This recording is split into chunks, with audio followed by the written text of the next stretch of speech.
Hello, everybody. This is Doug Scott, and the following that you're going to be hearing is a first pass at me trying to describe metanoism. And I asked my friend Brandi Reinhardt, who is an incredible therapist and good friend, somebody I really trust. Trust her opinion and her wisdom, both psychologically and spiritually, if she would listen to and engage with me in a conversation about some of my thoughts on metanoism. And so I recorded them here, and I hope that you enjoy me trying to articulate.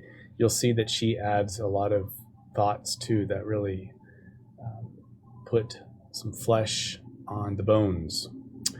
Thank you for your interest. God bless.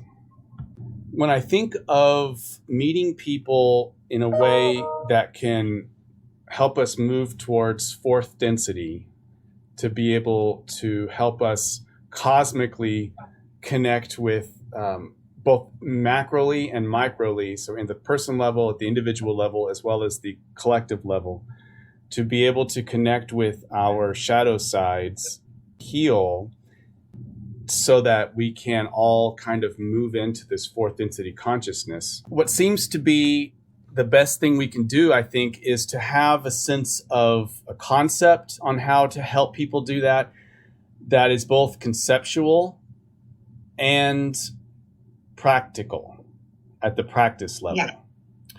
Right. So the term that I've chosen to use that, as I've delved into a whole bunch of philosophy and also praxis, would be metanoism.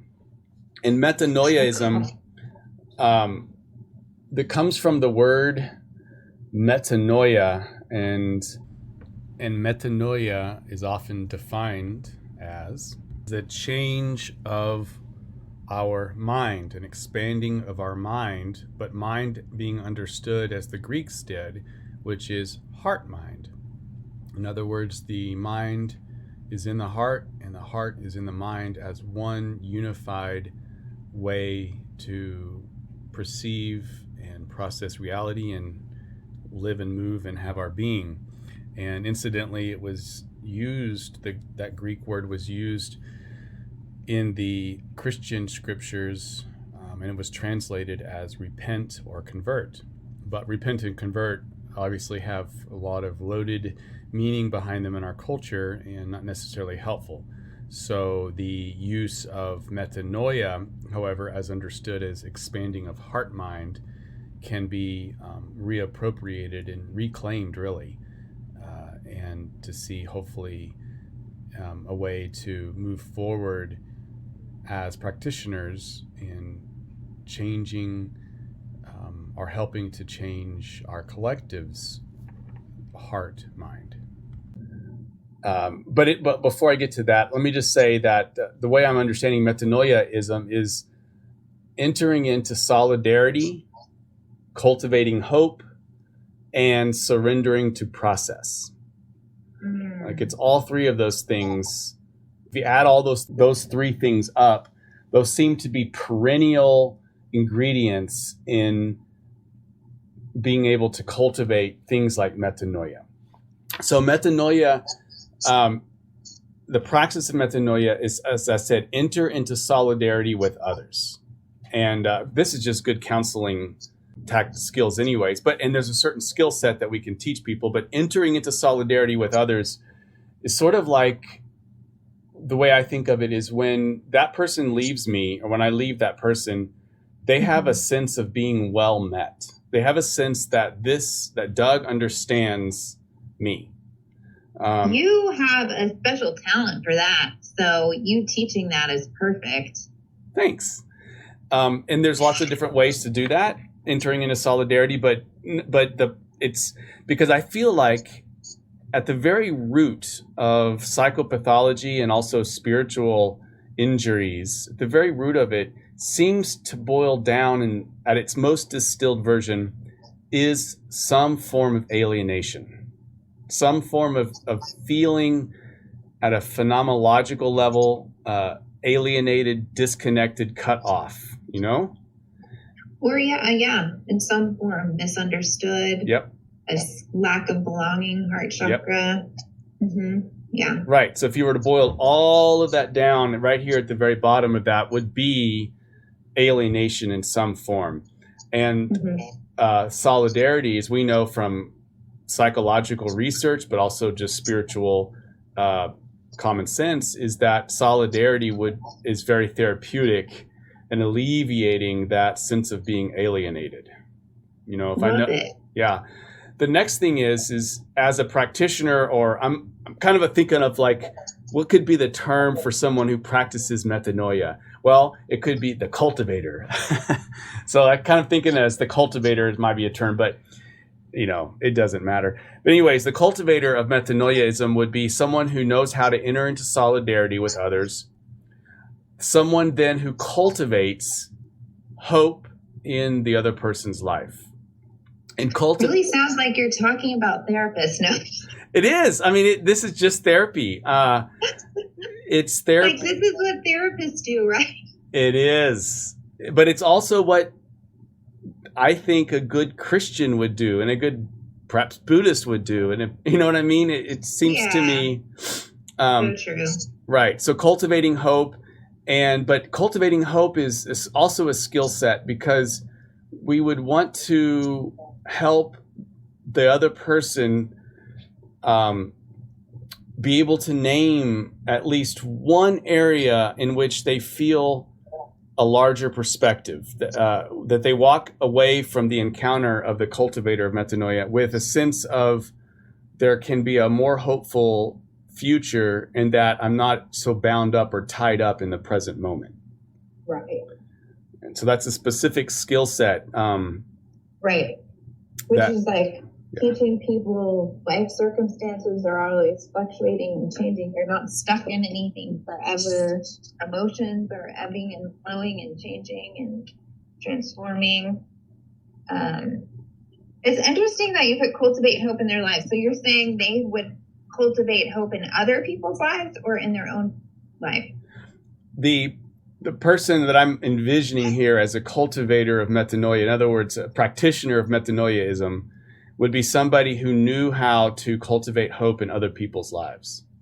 Okay. Of course, they also have done this themselves. They're doing this themselves. You know, these are bodhisattvas. Cultivating hope, cosmologically or metaphysically, I'm pulling upon the idea of the law of three, where there's affirming force, a denying force, and then a reconciling force.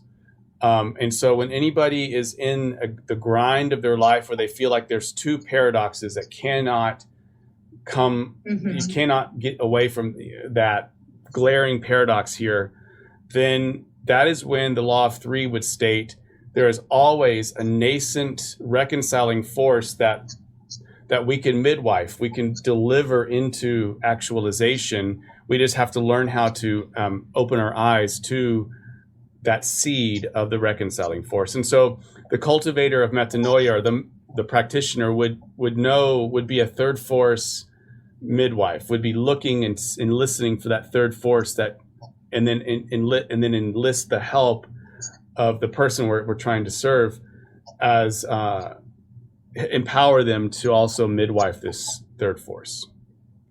Yeah. Right. That's hope. And I think that's, for that process, I think it's important, the order of it, because I think solidarity includes compassion and understanding. Yep. Because people will be closed off to the third force until someone has compassionately really seen their life and their experience from the way that they are living it.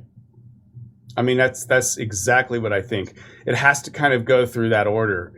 And there's a whole skill set. I mean, volumes have been written on how to enter into solidarity with someone.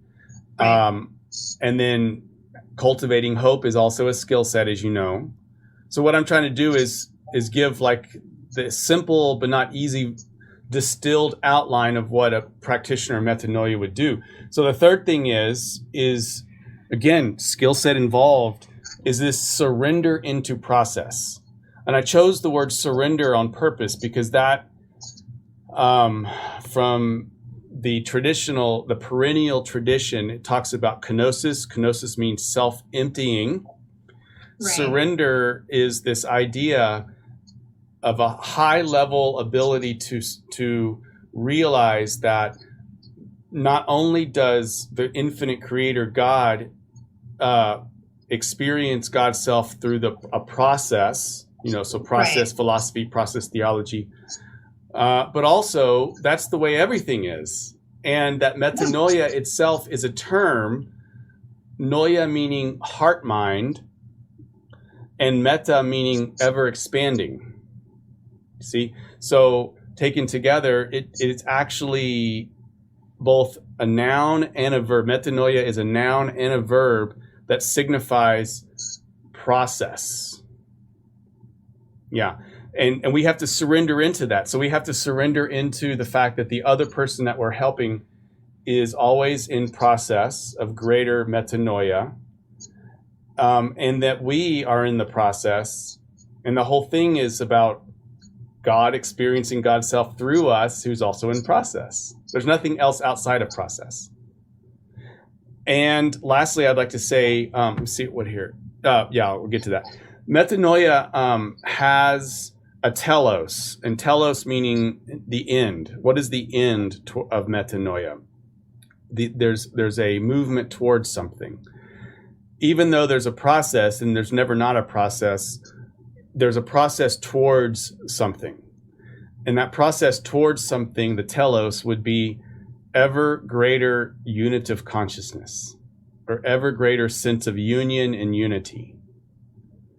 And so we could see it as ever greater divinity, right? Exactly. So from a traditional standpoint, it would be what's often called theosis or divinization, where there's ever greater sense of movement into full divinity. Mm-hmm. Right. Even though full divinity, that you never arrive. It's always a process. Yeah. Now, the hermeneutic. Why don't you talk about the side effects, though, of the process? The side effect would be feeling appreciative, gratitude, clarity, discernment, empathy, self-awareness, belonging, joy, compatibility, calmness, empowerment, independence, a sense of yourself, passionate, rooted. Like, wow. Those would be every chakra. That's right? Like every chakra that you're transitioning from, you're transitioning to a more steady experience of those states of being. I love what you're saying, because you're saying that the states actually solidify into stages.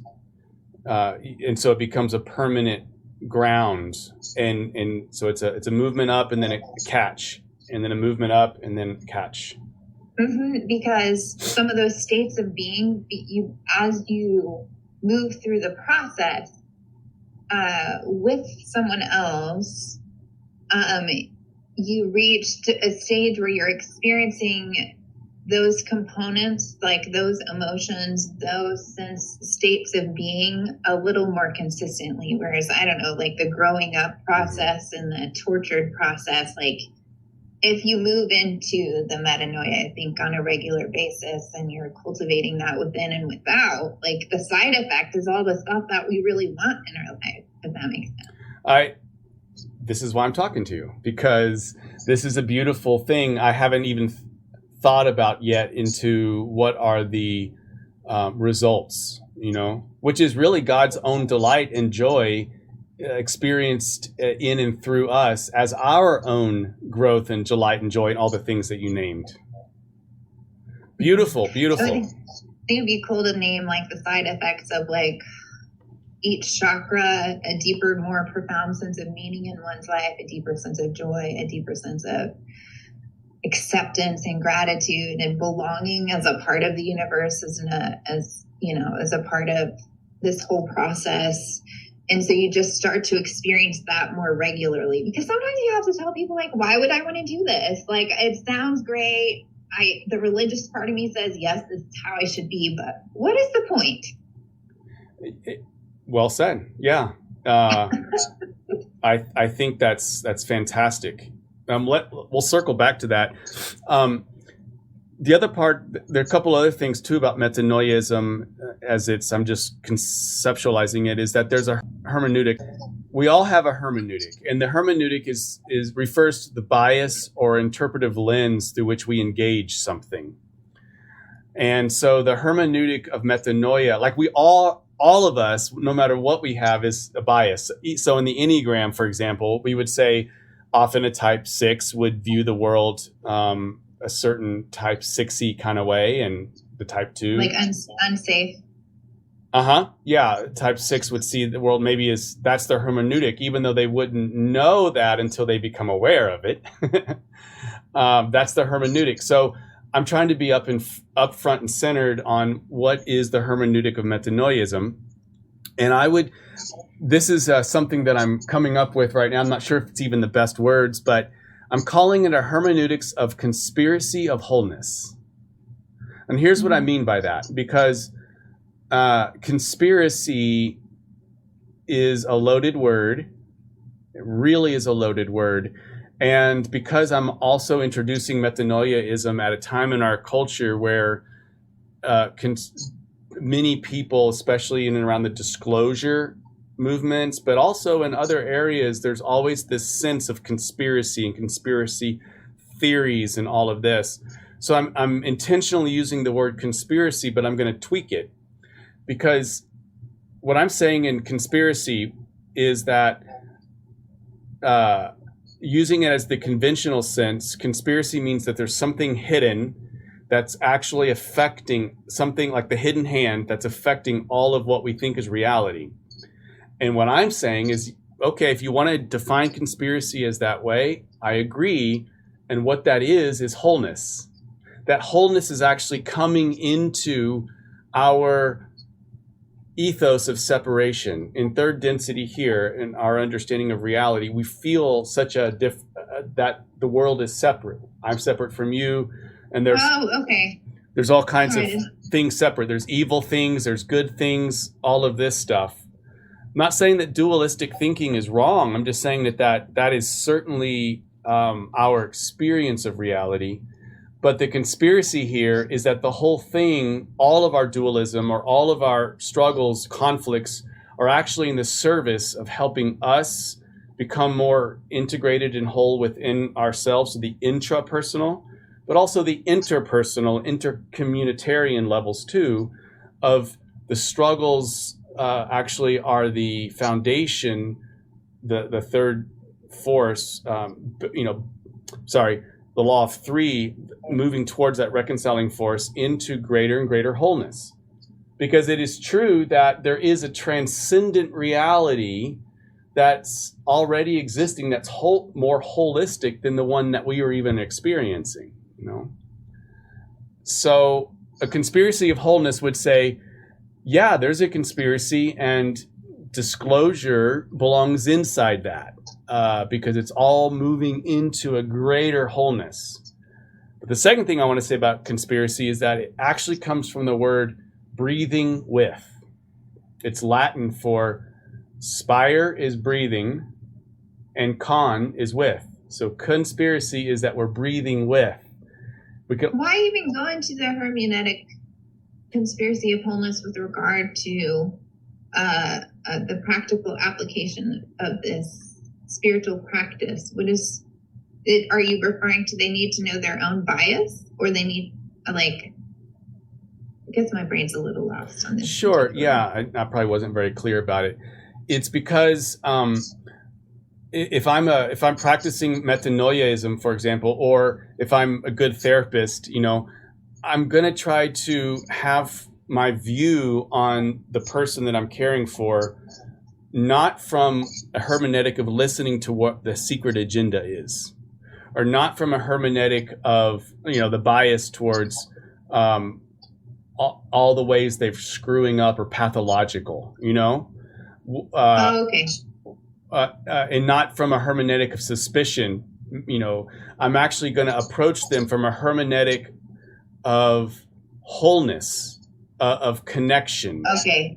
So that, I think, describe it in that way, maybe the people in Law of One who are deeply philosophical will get it, but if you're trying to break it down for someone who's not used to philosophy, give them like what you just explained to me. Yeah. Okay. Thank you. I only have a couple more things. And then epistemology refers to how do we know what we know? Like, how do we know what we know? Because people can understand their reality using information, and that information is their epistemological sources, So oftentimes we have ways in which we're epistemologically flawed, or we're only getting our sources from one area because that's, quote, the only one we trust. But I think someone who's practicing metanoism has epistemology of humility, in that even though I may be bold about what I think I know, I'm also holding as true there's a whole lot of unknown there too. Well, not only that, but if you think about the wiser you are, the less you know. Yeah. Or that statement. The smarter you are, the less you understand. That's right. Or the statement of, I know that I don't know. One thing I know is that I don't know. And I don't know what I know. I don't know what I don't know. So that's an epistemology of humility. And then the other thing is an epistemology of plurality. Multi-perspectival. Can I understand things at different angles and be okay with them sometimes competing with each other? The different epistemologies. Can I hold all of this complexity together and say that there's how about the intradimensional? People who channel. Can that be one way that I understand reality?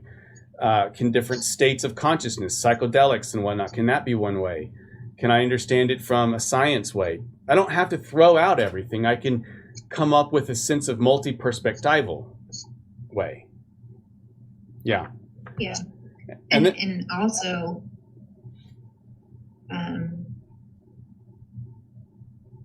it's just like people come from the state of their own consciousness and their own bias, just like you said. But I think the multi-perspective is not just like what I know from my own life experience, but what other people's life experiences and other people's, and more than ever with the internet and just the ability to log online and get thousands of people's information, becomes more achievable than ever, I think.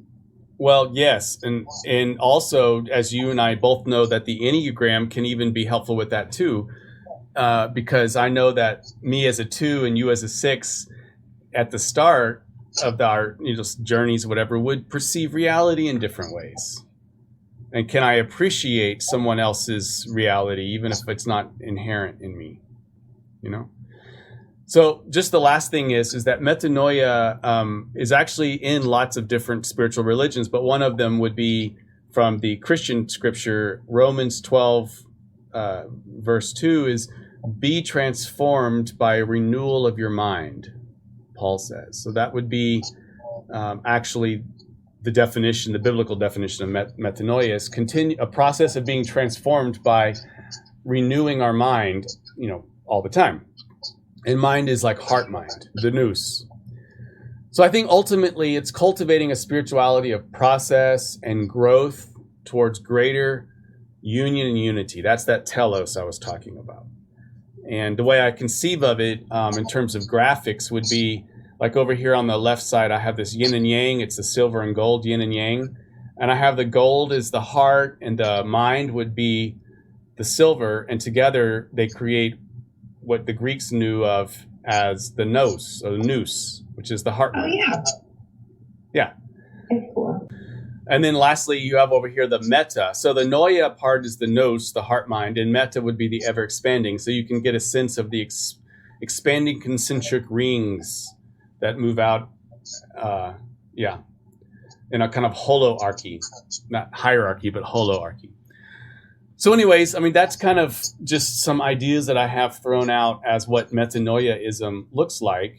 And it's kind of my way of understanding my own work, but also how we might be able to conceptualize an approach to spirituality or an approach to practical approaches to spirituality, let's say, that could be efficacious, informed by things like counseling and all that stuff.